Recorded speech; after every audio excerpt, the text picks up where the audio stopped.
जी बच्चों, हमारा जो आज का टॉपिक है वो है importance of polarisation.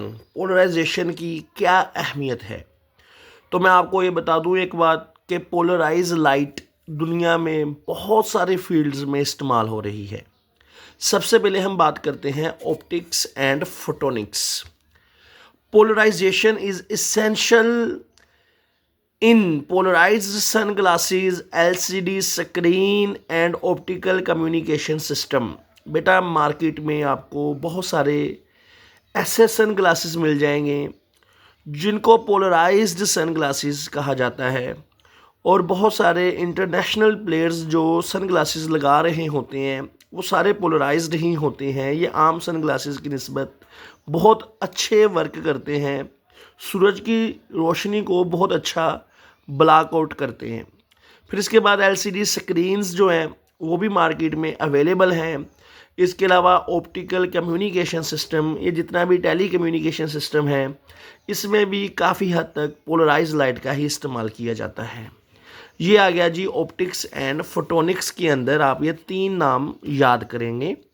Polarised sunglasses, number 2 LCD screen के अंदर इस्तेमाल हो रहा है पोलराइजेशन, और नंबर 3 ऑप्टिकल कम्युनिकेशन में इस्तेमाल हो रहा है। ठीक है जी। जी नेक्स्ट आ गया जी इमेजिंग एंड माइक्रोस्कोपी। बेटा इमेजिंग एंड माइक्रोस्कोपी में भी ये इस्तेमाल होती है, यानी जब हम कोई इमेज क्लिक करते हैं तो उस इमेज की क्वालिटी को इन्हांस करने के लिए, रिड्यूसिंग ग्लेयर, ग्लेयर को कम करने के लिए। ग्लेयर क्या है, ये आगे उसने लिखा है unwanted light that interferes with vision. बेटा ग्लेयर से मुराद होता है ऐसी लाइट जो आपकी विजन को ख़राब कर रही है। मैं आपको ज़रा थोड़ा सा तफसील से समझाता हूँ। जब आप आसमान की तरफ देखते हैं तो अक्सर आपने देखा होगा कि वाइटिश वाइटिश लाइट होती है। वो फॉर एग्ज़ाम्पल आप कोई चीज़ अगर देखना चाहते हैं तो वो उसको सही तरह से देखने में आपको मसाइल जनरेट कर रही होती है। तो ग्लेयर भी एक तरह की लाइट ही है, लेकिन ये वो लाइट है जो आपकी आंखों को असल चीज़ देखने में जो रुकावट का बाइस बन रही होती है। आपने अक्सर देखा होगा आसमान के ऊपर वाइटिश वाइटिश, या कोई भी चीज़ आप देखते हैं तो आपको कभी कभार वाइटिश वाइटिश लाइट नज़र आ रही होती है, वो ग्लेयर कहलाती है। जो आपकी आंखों को, कभी देखा होगा कि आपने चुंधिया देती है एक लाइट ना, आंखों को चुंधिया देती है, उसे बोलते हैं ग्लेयर। तो इमेजिंग और माइक्रोस्कोपी में भी इसके तीन यूजेस आप लिख दें आराम से। Enhance image quality, reduce glare, और नंबर 3 है इम्प्रूव कंट्रास्ट। ये जो लोग एडिटिंग करते हैं उनको पता है कंट्रास्ट क्या होता है, कि ये आपकी जो तस्वीर है अगर मैं कंट्रास्ट बढ़ाऊँ ना इसका, तो ये काला जो है वो मज़ीद काली हो जाएगी और वाइट जो है वो मज़ीद वाइट हो जाएगा। तो इसको कंट्रास्ट बोलते हैं। यानी इमेजिंग एंड माइक्रोस्कोपी में भी इसके आप तीन इस्तेमालात लिख सकते हैं। Number 1 enhance image quality, number 2 reduce glare, and number 3 improving contrast. Okay. इसके बाद आ गई जी मेडिकल एप्लीकेशन। बेटा मेडिकल एप्लीकेशन में भी लाइट का बहुत ज़्यादा इस्तेमाल है। पोलराइजेशन का, पोलराइज लाइट का बहुत इस्तेमाल है। हमारे जिस्म के अंदर मुख्तलिफ टाइप के टिश्यूज़ होते हैं, तो टिश्यू टाइप के दरमियान डिफ्रेंशिएट करने के लिए पोलराइजेशन का इस्तेमाल होता है। यानी आपने देखा होगा कि जिस्म के अंदर अगर कोई आप जानवर ज़िबा करें ईद पर, तो उसके जिस्म के मुख्तलिफ ऑर्गन्स की जो गोश्त होता है, जो टिश्यूज़ हैं वो डिफरेंट टाइप के होते हैं। फॉर एग्ज़ाम्पल आपने देखी होगी कलेजी जो है उसका जो टिश्यू है वो और तरह का है, फेफड़े का टिश्यू और तरह का है, गुर्दे का, हार्ट का। इसके बाद जो जिस्म है उसका, जानवर का, उसका टिश्यू और तरह के होते हैं। तो टिश्यू टाइप के दरमियान में डिफ्रेंशिएट करने के लिए ये इस्तेमाल होती है पोलराइजेशन। इसके अलावा आप ये भी लिख सकते हैं कैंसर डायग्नोसिस में, टिश्यू की इमेजिंग में, और लेज़र सर्जरी में। तो इसके अंदर आप ये चार चीज़ें लिख सकते हैं: laser surgery, tissue imaging, cancer diagnosis, and to differentiate between tissue types. ये आपकी मेडिकल एप्लीकेशन आ गई है जी। नंबर 4 आ गया जी एस्ट्रोनॉमी। बेटा एस्ट्रोनॉमी में इसका बहुत इस्तेमाल है, पोलराइजेशन का, लाइट का बहुत इस्तेमाल है। हो सकता है कि आपको फील हो मुश्किल है ये समझाना बच्चों को, क्योंकि आसमान पर मौजूद चीज़ों का इल्म एस्ट्रोनॉमी में आएगा। तो वो थोड़ा सा दूर है, वहाँ तक रिसर्च थोड़ी सी कम तो नहीं है, बहुत ज़्यादा है, लेकिन आम आंख से मुश्किल है तो बच्चों को मुश्किल पेश आती है। सुनिएगा, polarisation help us to analyse cosmic phenomena. Cosmic phenomena को समझने में ये हेल्प करती है। Cosmic phenomena high energy phenomena, यानी ब्लैक होल्स की जनरेशन कैसे हुई है, सुपरनोवा, कोई सैटेलाइट सॉरी जब कोई स्यारा उसकी एनर्जी ख़त्म हो जाती है स्टार की तो वो एक्सप्लोड कर जाता है, फट जाता है, वो सुपरनोवा बन जाएगा। फिर उसके बाद वो वाइट ड्वार्फ बन जाएगा। जब कोई सितारा एनर्जी ख़त्म करता है ना अपनी, उसकी एनर्जी ख़त्म हो जाती है तो वही ब्लैक होल बनता है, वही फिर वाइट ड्वार्फ न्यूट्रॉन स्टार बनता है, वो फटकर उसकी ऐसे सुपरनोवा बन जाता है। तो ये सारी चीज़ें कॉस्मिक फिनोमिना का मुराद है, हाई एनर्जी फिनोमिना जो कि आसमान पर कायनात में यूनिवर्स में हो रही हैं। तो जो लाइट होगी, polarisation of light from distant stars, तो जो दूर सितारों से जो लाइट आती है वो फिर जब उनसे गुजरती है लाइट पोलराइज हो जाती है तो उस लाइट के अंदर बहुत सारी इन्फॉर्मेशन होती है इन कॉस्मिक फिनोमिना के बारे में कि वहाँ आसमान पर क्या हो रहा है। उसके बारे में बहुत सारी इन्फॉर्मेशन आने वाली लाइट लेकर आती है। इसके अलावा है कॉस्मिक माइक्रोवेव बैकग्राउंड रेडिएशंस। बेटा ये नाम काफ़ी फील होता है, बच्चों को मुश्किल है। इसका मुखफ़फ़ होता है CMB, cosmic microwave background radiations.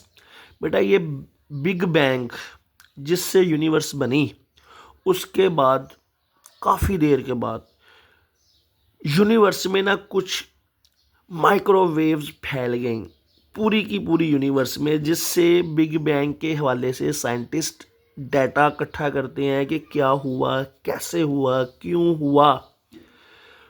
तो वो माइक्रोवेव जो बिग बैंग के बाद पूरी की पूरी यूनिवर्स में फैल गई, उन माइक्रोवेव्स को कॉस्मिक माइक्रोवेव बैकग्राउंड रेडिएशंस बोला जाता है।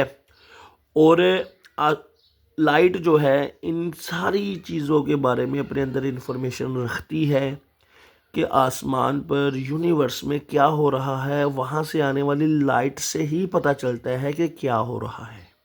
ठीक है। उसके बाद आ गई मिसलेनियस इफेक्ट या मिसलेनियस फील्ड्स।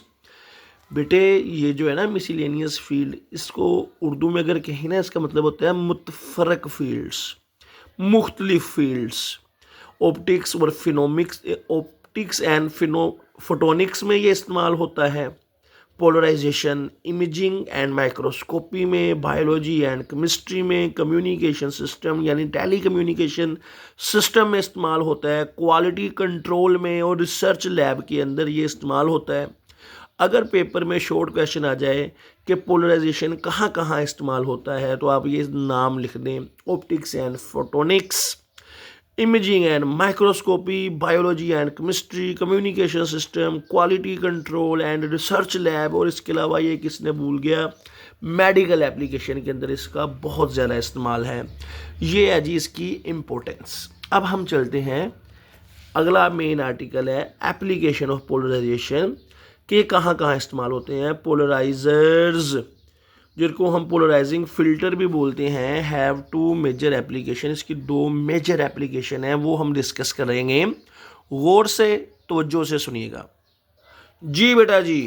पोलराइजेशन की जो एप्लीकेशन है, एक है स्काई फोटोग्राफी और एक है स्ट्रेस एनालिसिस ऑफ मटेरियल। हम इनको डिस्कस करते हैं। स्काई फोटोग्राफी यानी जो आसमान की पिक्चराइजिंग करते हैं, पिक्चराइजेशन करते हैं, वीडियोस बनाते हैं आसमान की, उनको पोलराइज्ड लेंसेज का इस्तेमाल करने पड़ते हैं। पोलराइड लेंसेज के बगैर आसमान की क्लियर वीडियोस लेना मुश्किल है, पिक्चर्स लेना मुश्किल है।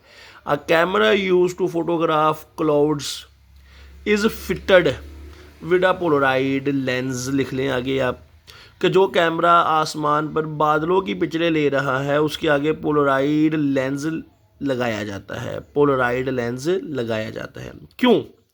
क्योंकि sky light become polarised due to scattering in the atmosphere. जब वो एटमॉस्फेयर से, बादलों से, मुख्तलिफ किस्म की गैसेस से गुजरती है तो स्कैटरिंग की वजह से लाइट पोलराइज्ड हो जाती है। तो इसलिए कैमरा मैन जो भी DSLR कैमरा यूज़ करता है या कोई भी कैमरा आप यूज़ करते हैं और आप अच्छा इफ़ेक्ट लेना चाहते हैं, अच्छे इमेजेस लेना चाहते हैं, तो आपको ज़रूर पोलराइड लेंस यूज़ करना पड़ेगा। ठीक है जी। इससे होता क्या है, पोलराइजर्स इन कैमरा, जो पोलराइड लेंस लगाया है कैमरा, वो क्या करता है, reduce glare, enhance contrast, block excessive bright light, जो ज़्यादा लाइट आ रही होती है ना वाइटिश वाइटिश, उसको रोक देगा, यानी रिड्यूस ग्लेयर आ गया इसके अंदर, रिड्यूस ग्लेयर ही आ जाएगा ये भी। Allowed detail and brighter images, ज़्यादा अच्छे डिटेल में ब्राइटर इमेजेस बनते हैं। अगर रिजल्ट कहा जाए इम्प्रूव ओवरऑल इमेज क्वालिटी, तो ये पोलराइजेशन की बेस्ट एप्लीकेशन है। पोलराइड लेंसेज बनाए जाते हैं जिससे कैमरा मैन यूज़ करके बहुत अच्छी वीडियोस क्लिक कर सकते हैं। ये आ गई स्काई फोटोग्राफी। ठीक है जी। इसके बाद आएगा ये स्ट्रेस एनालिसिस ऑफ मटेरियल। बेटा पूरी दुनिया में मटेरियल साइंस के अंदर स्ट्रेस एनालिसिस ऑफ मटेरियल का इस्तेमाल किया जाता है, यानी मटेरियल के ऊपर जब स्ट्रेस पड़ता है तो मटेरियल का बिहेवियर चेंज हो जाता है। आम हालात में मटेरियल अगर किसी और तरह से बिहेव करेगा, तो जब उसके ऊपर स्ट्रेस अप्लाई करेंगे यानी लोड बढ़ाएंगे तो वो मटेरियल अपना बिहेवियर चेंज करता है।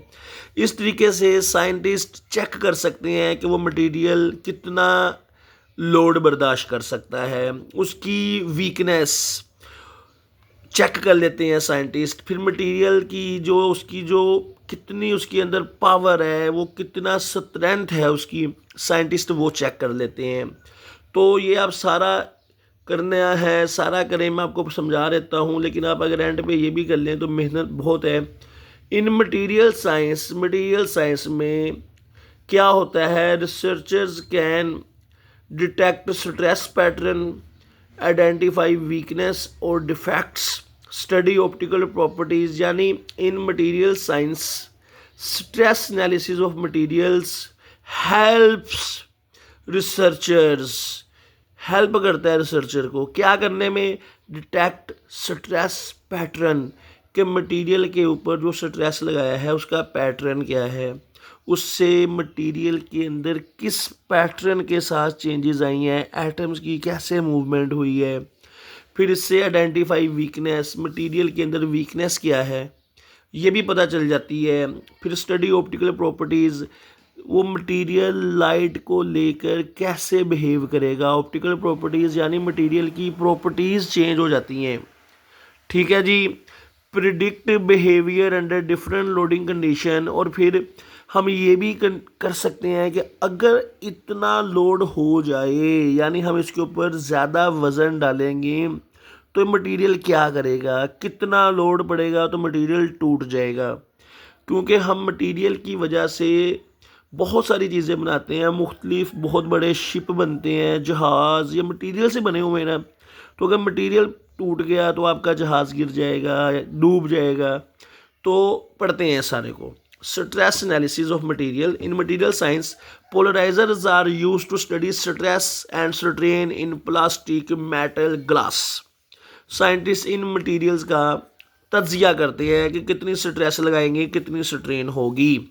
वैन मटीरियल इज स्ट्रेस, जब मटीरियल को स्ट्रेस करेंगे, it's molecular structure change, molecular structure change हो जाता है, मालिक्यूल खिंच जाते हैं, दूर दूर हो जाएंगे, शेप चेंज हो जाएगी उसकी। This affects how it interact with light, इससे मटीरियल जो लाइट के साथ इंटरेक्ट करता है उसमें वेरिएशन आती है, मटीरियल का behaviour with respect to light change हो जाता है। प्रोड्यूस इंटरफेरेंस फ्रिंजेस, तो फिर साइंटिस्ट मटेरियल से लाइट गुजार कर इंटरफेरेंस फ्रिंजेस जनरेट करते हैं। ये इंटरफेरेंस फ्रिंजेस आप समझें जैसे आपने पढ़ा था destructive interference, constructive interference, bright और डार्क फ्रिंजेस बनती हैं लाइट की। जहाँ कंस्ट्रक्टिव होगा वहाँ पर ब्राइट लाइट बनेगी जिसे फ्रिंज बोलते हैं, जहाँ डिस्ट्रक्टिव होगा वहाँ डार्क लाइट जनरेट होगी जिसे हम लोग फ्रिंज बोलते हैं। तो बेटे इनका एनालिसिस करके ना साइंटिस्ट इन चेंजेस का एनालिसिस करके बताते हैं कि मटेरियल के अंदर कितनी वीकनेस है, कहाँ मटेरियल टूट सकता है, कहाँ मटेरियल वीक है, कहाँ इसकी स्ट्रेंथ ज़्यादा है, मटेरियल लाइट के हवाले से ये कैसे बिहेव कर रहा है, मटेरियल की फ्यूचर के अंदर अगर आप इतना प्रेशर इस पर लगा दोगे तो मटेरियल टूट जाएगा। फिर वक्त के साथ साथ मटेरियल की वीकनेस में क्या चेंज आएगा, क्या ये वक्त के साथ साथ मजबूत होगा कि कमज़ोर होगा, इसको हम फ़ोटो इलास्टिसिटी का नाम देते हैं। इस टेक्निक का नाम है photo elasticity. I hope so आपको ये आर्टिकल बहुत अच्छे से समझ लगी होगी। बहुत शुक्रिया।